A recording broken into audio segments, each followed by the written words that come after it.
ჩვენ უნდა გავაგრძელოთ თემაზე საუბარი, რომელიც ყველა ადამიანისთვის ერთნაირად მნიშვნელოვანია. მოკლედ, თუ ერთხელ მაინც გიგრძნიათ შფოთვა ფინანსების გამო, მაშინ ყურადღებით უნდა გვისმინოთ ახლა. დიახ, ფული ჩვენს ცხოვრებაში მნიშვნელოვან როლს თამაშობს, ამაზე ყველამ თანხმდებით, გვიქმნის უსაფრთხოების შეგრძნებას, კომფორტს, გვაძლევს შესაძლებლობებს. თუმცა ხშირად ხდება ისე, რომ ის ჩვენს ემოციურ და ფსიქოლოგიურ მდგომარეობას მთლიანად მართავს და რეალობის შეგრძნებას საერთოდ გვაკარგვინებს. და საინტერესოა, შეიძლება თუ არა ფინანსების მართვა ისე, რომ ის ჩვენი კომფორტისა და კეთილდღეობის დამცველი გახდეს და არა დამპყრობელი. როგორ არ ვიყოთ ფულზე მოკლედ ზედმეტად დამოკიდებული და როგორ შევინარჩუნოთ ეს ბალანსი, ბიზნეს ტრენერი და კოუჩი მარიეტა მაჭარაშვილი გვეტყვის, რომელიც გვიერთდება სწორედ ამ თემაზე სასაუბროთ. მარიეტა, დილამშვიდობისა. ძალიან დიდი მადლობა თქვენი დროისთვის და იმისთვის, რომ არასდროს ეუბნებით ჩვენს ტელემაყურებელს უარს ურთიერთობაზე. დავიწყოთ და პირველი შეკითხვა იქნება ესეთი. მოკლედ, როგორ განსაზღვროთ, როდის ხდება ფული, არა უბრალოდ რესურსი, არამედ ემოციური ბერკეტი ჩვენს ცხოვრებაში. კი ბატონო, ძალიან საინტერესოა და ძალიან სენსიტიური და მნიშვნელოვანი თემაა 21 საუკუნეში, სადაც პრაქტიკულად მომხმარებლობა და კომერციალიზაცია, წამყვანი, ესე იგი, დარგებია, ხო? ფულის მიმართ, ესე იგი, პოლარული დამოკიდებულება რო ან ძალიან მნიშვნელოვანია, ან უმნიშვნელოა, ორივე შემთხვევაში საზიანოა ადამიანისთვის. ერთია ხოლმე, რასაც ხვდებით, რომ სრულად უგულვებელყოფილია ფულის მნიშვნელობა და თითქოს რაღაცა უფრო მაღალმატერიალური ადამიანი ვარ და სულიერად ამაღლებული და ამ დროს შეიძლება საბაზისო მოთხოვნების ესე იგი დაკმაყოფილება მიჭირდეს და ამის გამო არ ვიყო ბედნიერი და მეორეა, როდესაც გადაჭარბებულად ესე იგი მოტივირებული ვარ ფულის გამო და ყველაფერს ვაკეთებ ცხოვრებაში იმისთვის, რომ ფული იყოს ესე იგი მთავარი ამოცანა და ერთ-ერთი წიგნი მახსენდება, რომელიც მინდა მოკლედ გაგიზიაროთ და შეიძლება საინტერესო იყოს თქვენთვის.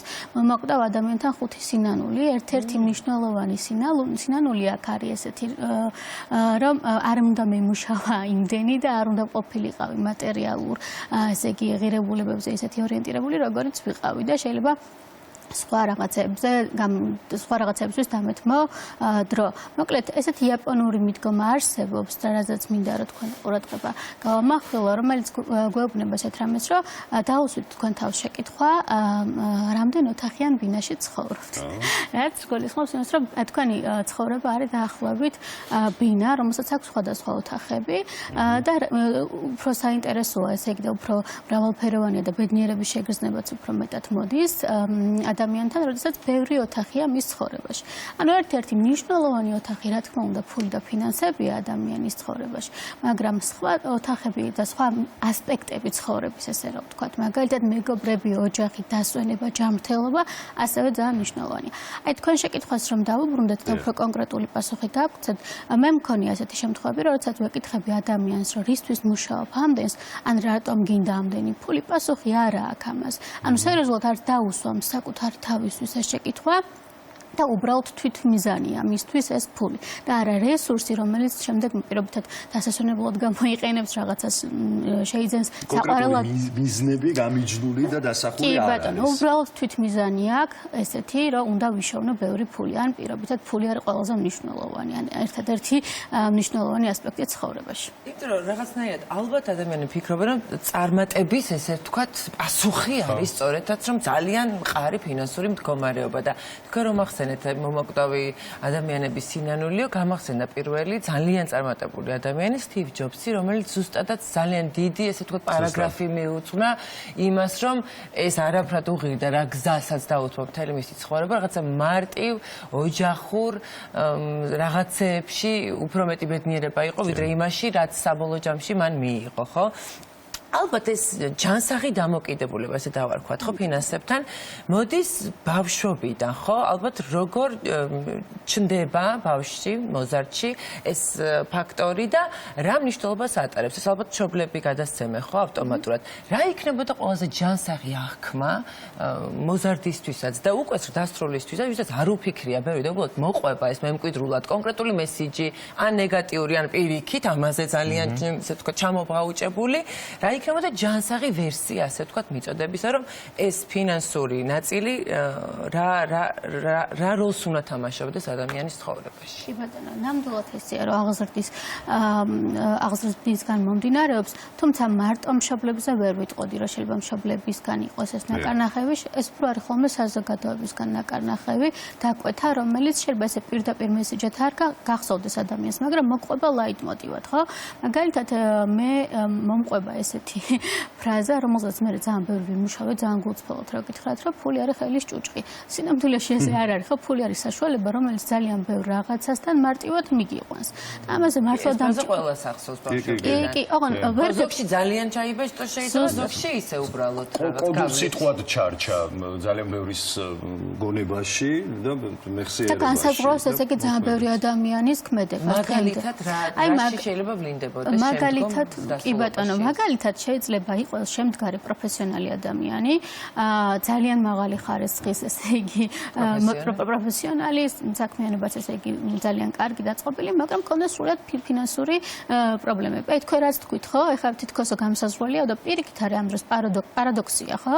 თითქოს ესე იგი ადამიანი უნდა იყოს რა შეხედავ ერთი შეხედვით პროფესიონალია, წარმატებულია, რა ვიცი 10 ადგილას არის დასაქმებული, მოთხოვნადი კადრია, მაგრამ აქვს ესე იგი ფულის პრობლემა. ზუსტადაც იმიტომ რომ აი აღზრდის დროს დააჯერეს ამ ადამიანს რომ ფული არის ხელის ჭუჭყი, ან რა ვიცი ეს ირწმუნა, როდესღაც რაღაცა ასაკში და ძალიან უჭირთ მოკლედ თანხაზე საუბარი და შეიძლება უჭირდეს ხელფასის მოთხოვნა, შეიძლება რაღაცნაირად ძალიან მინიმალური თქვას თავისი ანაზღაურება და მუდმივად საკუთარ თავთან იყოს ბრძოლაში რა დააფასოს თავის და მე არის ძალიან ესე იგი შინაგანი წინააღმდეგობა რომ აბარისთვის ვისწავლე ვიცვალე ვიშრომე შევდექი როგორც პროფესიონალი თუ არ შემიძლია რომ ჩემი საფაზისო მოთხოვნები დავიკმაყოფილო ხო პირიქითაც როდესაც გადაჭარბებულად აფასებენ საკუთარ შესაძლებლობებს და რაღაც კოლოსალურ არარეალურ კი ბატონო ორივე ხანუხად მან შეიძლება იყოს რომ აბსოლუტურად არ ქონდეს ადამიანს კომპეტენცია და ითხოვდეს მაგრამ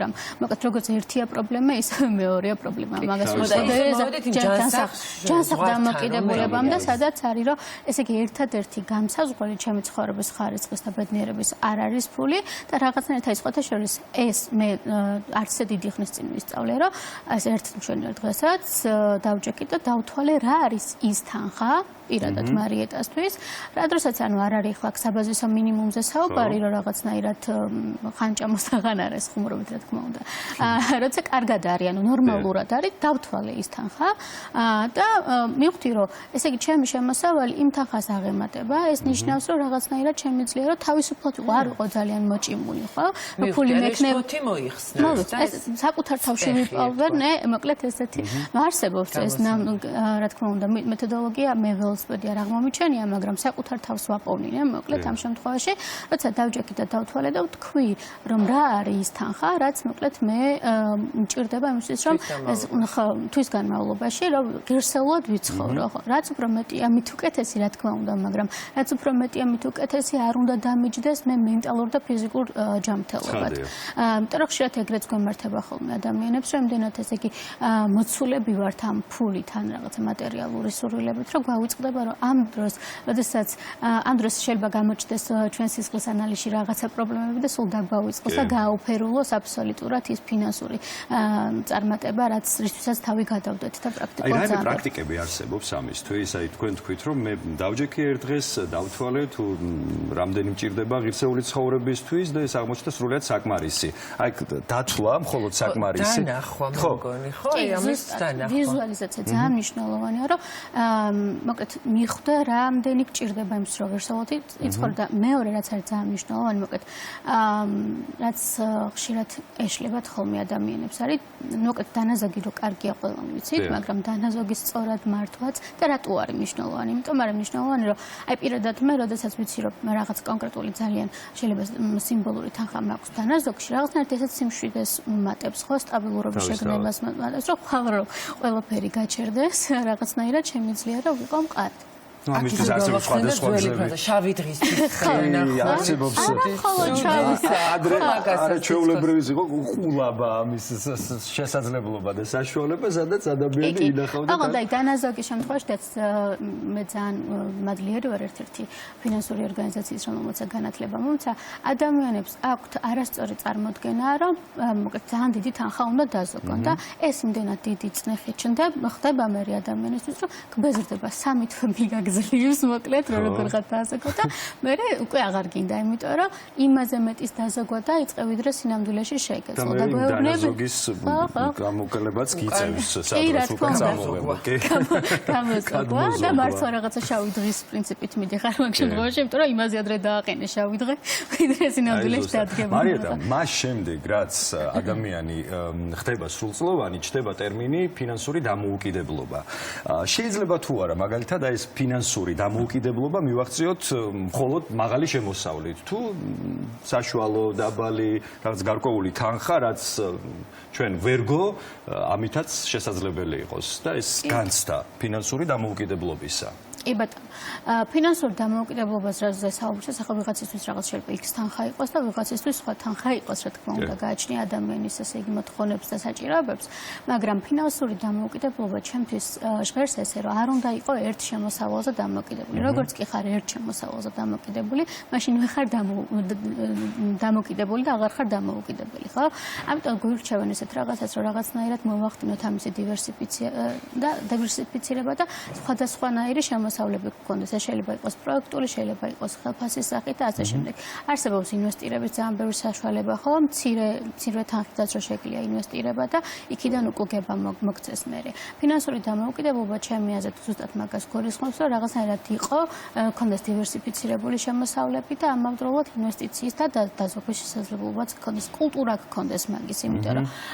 მე მინახავს ესეთ ადამიანები ვისაც აქვს ძალიან დიდი შემოსავალი მაგრამ საერთოდ არ აქვს ესე იგი ეს ფინანსური განათლება და კულტურა და პირიქით მინახავს ადამიანები რომელსაც შეიძლება საშუალოზე დაბალი ანაზღაურება ქონდეს მაგრამ ფული სულ ყოფნის მარტივად რომ ვთქვა ეს აში აი რაღაცა კარგად განკარგვაც დასწავლადია ხო ალბათ იმიტომ რომ ყველა სხვადასხვანაირი აქ მაქვს შეიძლება რაღაც აღებული ხელფასი პირველ 3 დღეში დაიხარჯოს ესე ქაოტურად იმიტომ რომ აი რაღაცა ესეც მინდა ისიც მინდა ან ესეც ჭირდება და ვიღაცას მართლა ისე ყოფნის და ყველაფერში ისე კარგად ანაწილებს აი ეს ცოდნა როგორ მიიღება და ეს ამ ფაბულა თუ არსებობს რაღაცნაირი როგორ დავამენეჯმენტო ვიხემძღვანელოთ რომ ეს რაღაცა იცი რა არის მე რეცეპტს ვერ გეტყვით იმიტომ რომ რა თქმა უნდა ყველა ადამიანი არის ინდივიდუალური და მისი საჭიროებები ინდივიდუალურია ნუ ესე როცა ადამიანს ეხება საქმე მე მგონია რომ რეცეპტები ძალიან ისეთია არასწორი თუმცა მანდ არის ერთი მნიშვნელოვანი ფაქტორი იმპულსური ხარჯვა ახსენეთ თქვენ ხო რა სამდროში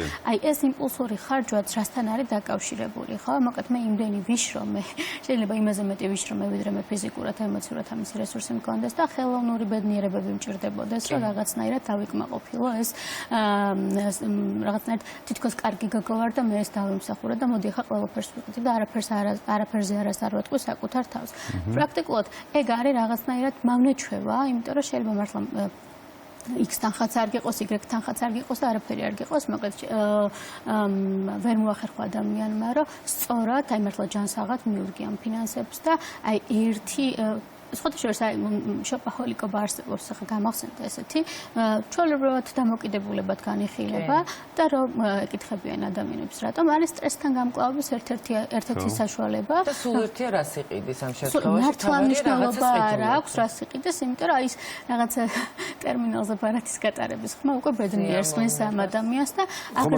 საბოლოო ჯამში ეს იძლევა აი ამ შედეგს არა რა თქმა უნდა ეს არის თავის მოტყუება რაღაც მომენტში იმიტომ რომ უნდა მივხვდე რა არის ჩემთვის თავარი და მნიშვნელოვანი და რა მანიჭებს სინამდვილეში ბედნიერებას. ეგ ხო არის რაღაცნაირად სუროგაციულ ბედნიერებას ვეძახით მაგას ხელოვნურს, რომელიც აი პატარა დოზაა, გადაყლაპავ, ცოტა ხანი გეყოფა და როგორც წება მაგალითად.